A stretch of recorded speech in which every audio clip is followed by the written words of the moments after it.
Bienvenidos a una nueva clase en la cual veremos el tema 1.3, análisis de mallas.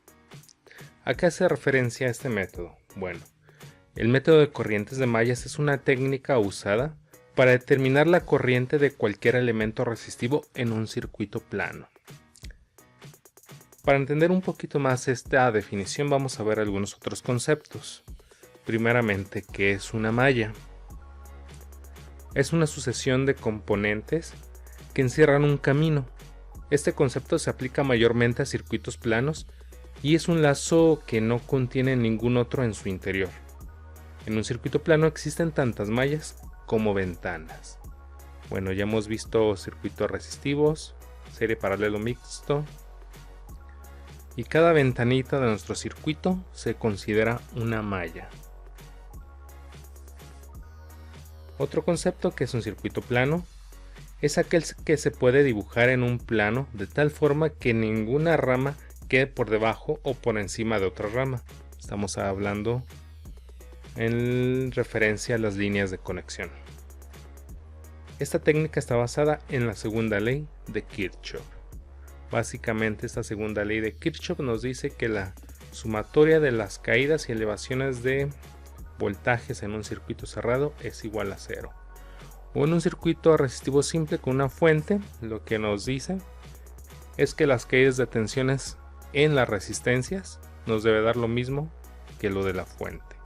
Entonces eso es lo que vamos a tomar como referencia para realizar lo que es el análisis de las mallas en un circuito. Antes de pasar al método de corrientes de mallas, vamos a hablar de lo que es la corriente real y corriente convencional. Y es que existe o existió hace mucho tiempo ciertas dudas sobre el flujo de las corrientes, si las cargas positivas son las que se movían o las cargas negativas eran las que se movían. Por mucho tiempo se creyó que las cargas positivas eran las que circulaban dentro de los conductores. Entonces, libros que hablaban de la teoría de circuitos eléctricos mencionaban que las cargas positivas son las que circulaban, las que se movían de un punto a otro dentro de las mallas del circuito. Sin embargo, tiempo después se descubrió que no.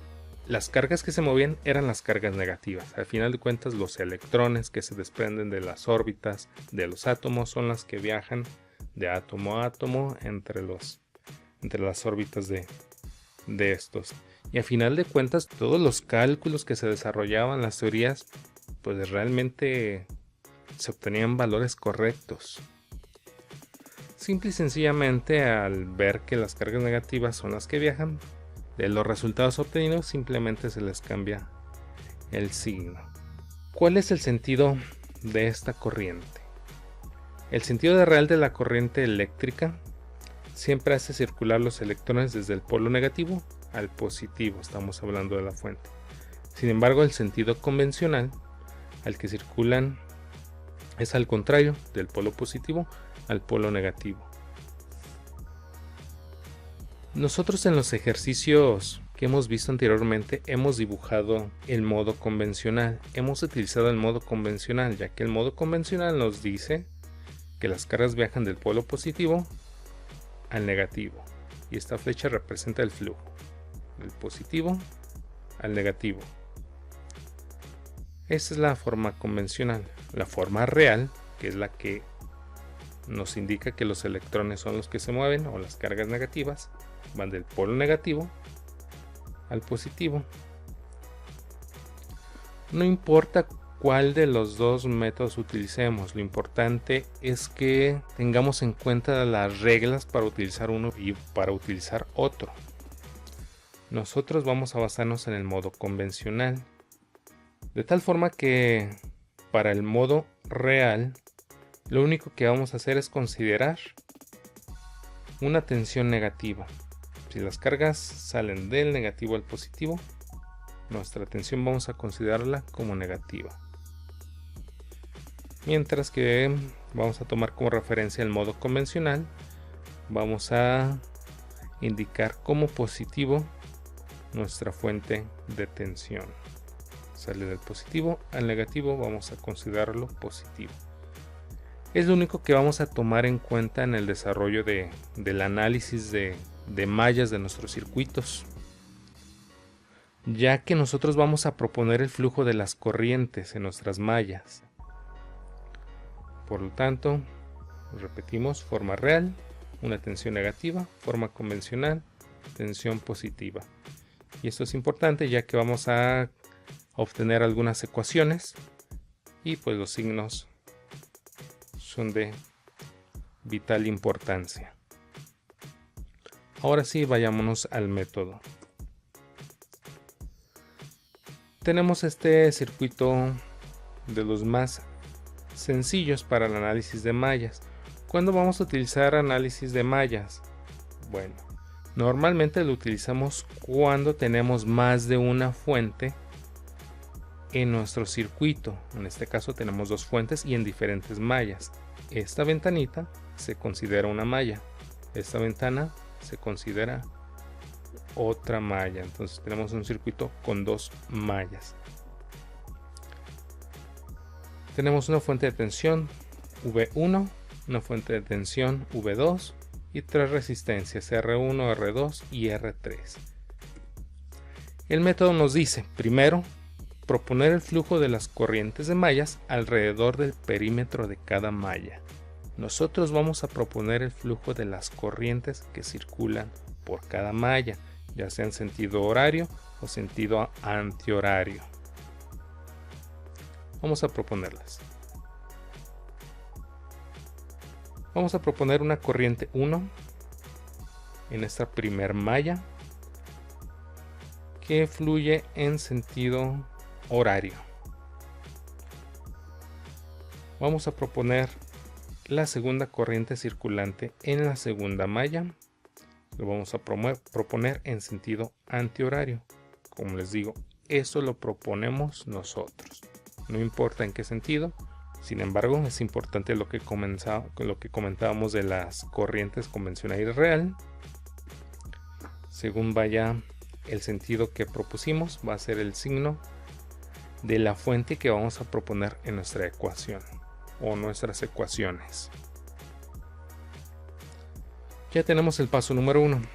Vamos al siguiente paso: definir las ecuaciones de cada malla basándose en la segunda ley de Kirchhoff. Ya comentamos la segunda ley de Kirchhoff, que habla en referencia a las tensiones. Para definir la ecuación de cada malla, vamos a considerar que al menos en la malla 1 hay una caída de tensión en R1, hay una caída de tensión en R2. Por lo tanto, la suma de las caídas de tensiones en las resistencias nos debe dar lo de la fuente. ¿Sale? De tal forma que el voltaje de la fuente, veamos aquí, nuestra corriente circula de más a menos, por lo tanto tenemos un voltaje positivo.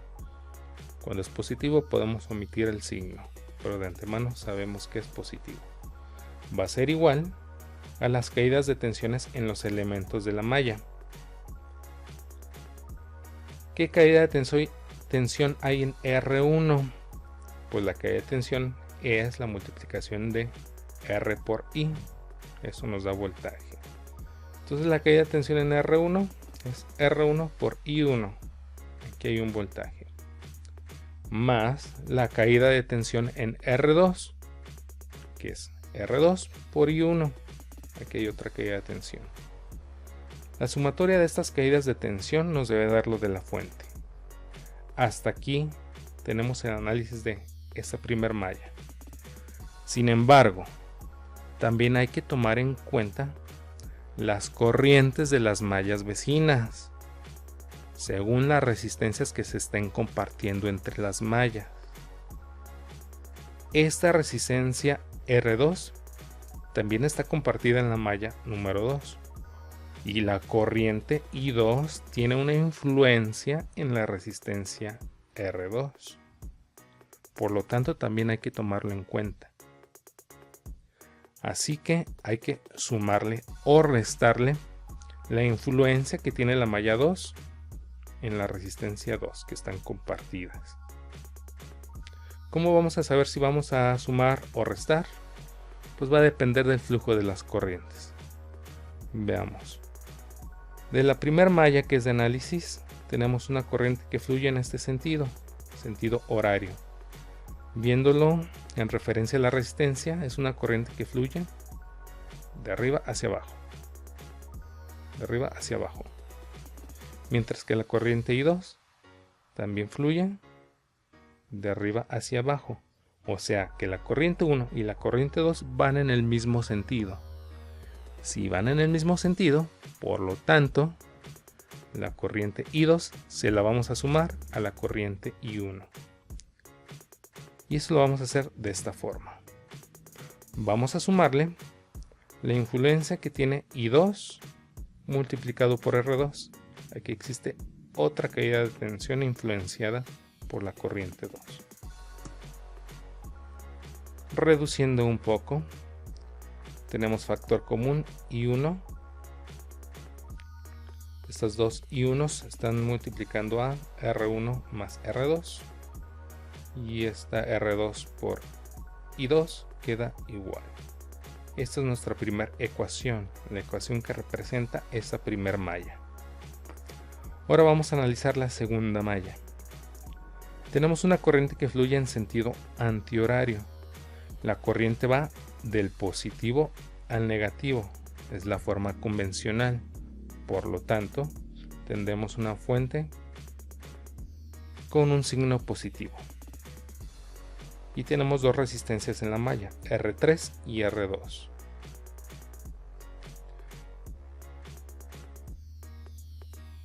Por lo tanto, tenemos una tensión positiva, va en sentido convencional, como lo habíamos platicado.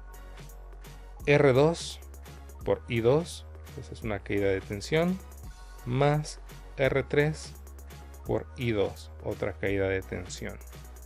La suma de las caídas de tensión me debe dar lo de la fuente. Más sin embargo, regresamos al mismo punto. R2 está compartida también en la malla número 1 y la corriente I1 también tiene influencia en la resistencia R2. La corriente I1 circula en el mismo sentido que la corriente I2. Por lo tanto, vamos a sumarle la influencia que tiene la corriente 1 sobre R2. Más R2 y 1. Reduciendo esta ecuación, sacando factor común en referencia a la corriente 2, tenemos lo siguiente. R2 por I1 más R2 más R3 que están multiplicados por I2. Esta es nuestra segunda ecuación.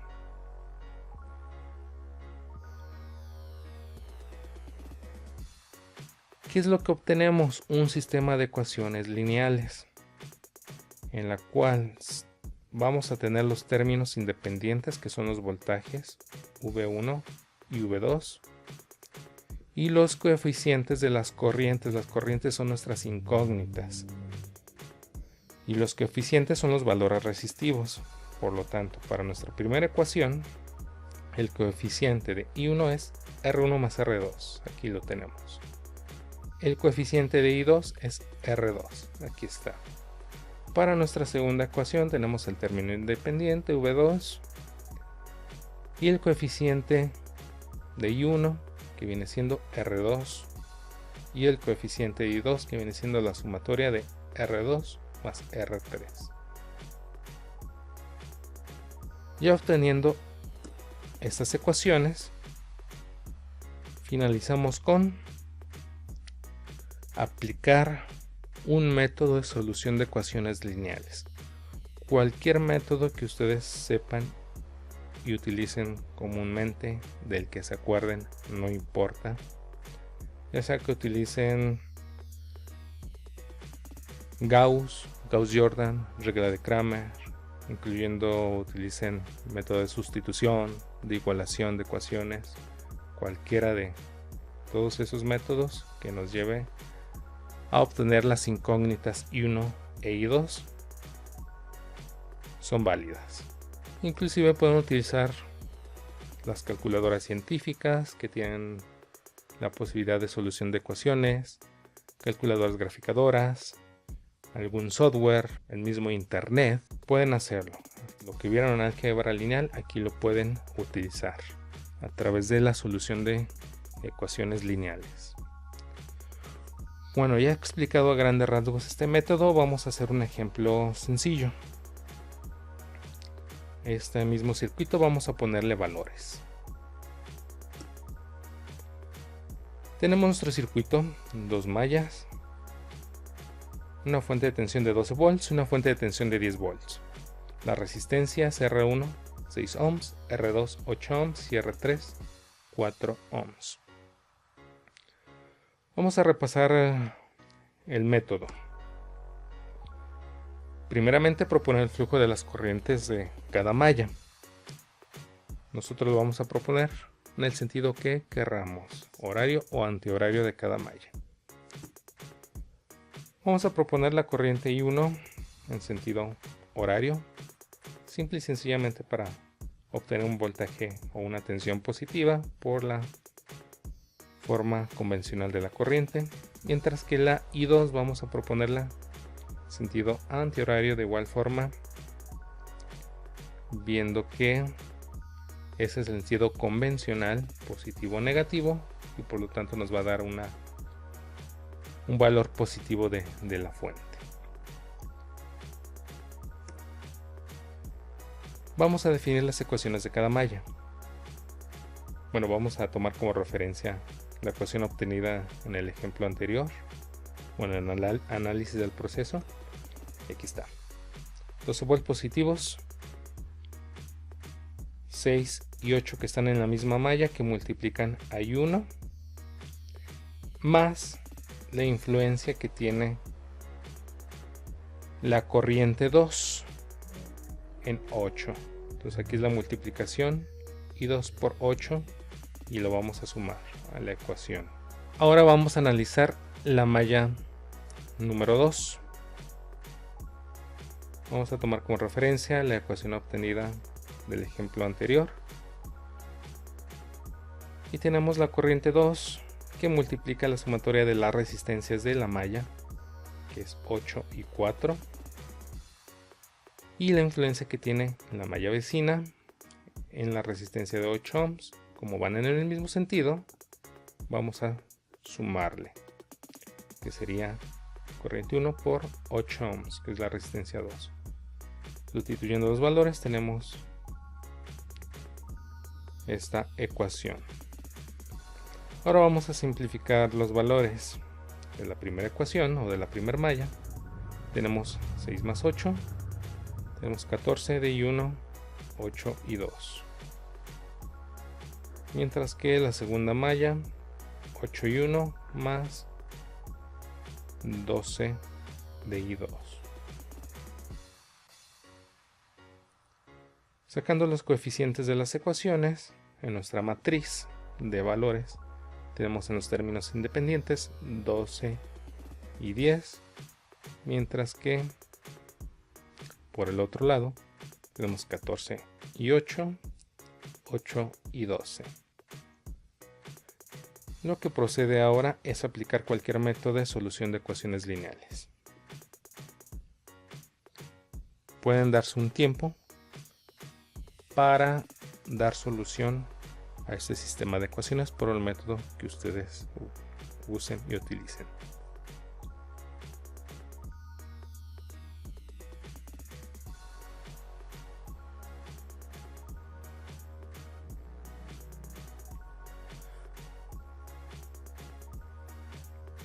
Para este ejemplo vamos a dar solución a través de alguna aplicación web para la solución de ecuaciones lineales. Entonces vámonos a nuestro navegador de internet.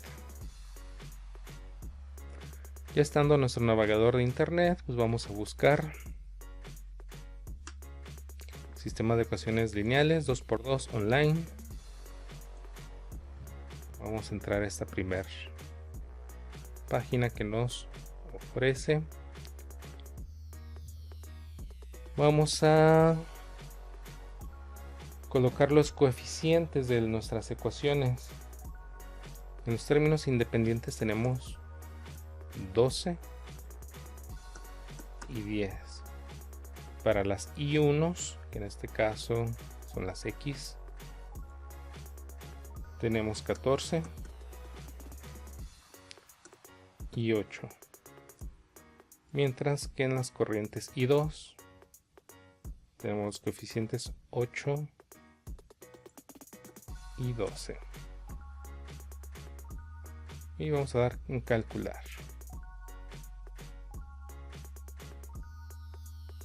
Calculamos nuevamente. Aquí tenemos los valores. X, que viene siendo las corrientes I1, tenemos un valor de 0.615. Vamos a dejarlo hasta aquí. Amperes. Mientras que la I2, 0.423 amperes. De tal forma que las corrientes obtenidas aquí las tenemos.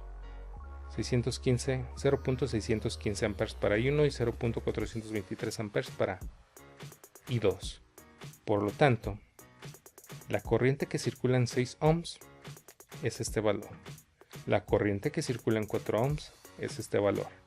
Mas sin embargo, la corriente que circula en la resistencia de 8 ohms es la sumatoria de I1 más I2, ya que van en el mismo sentido dentro de la resistencia.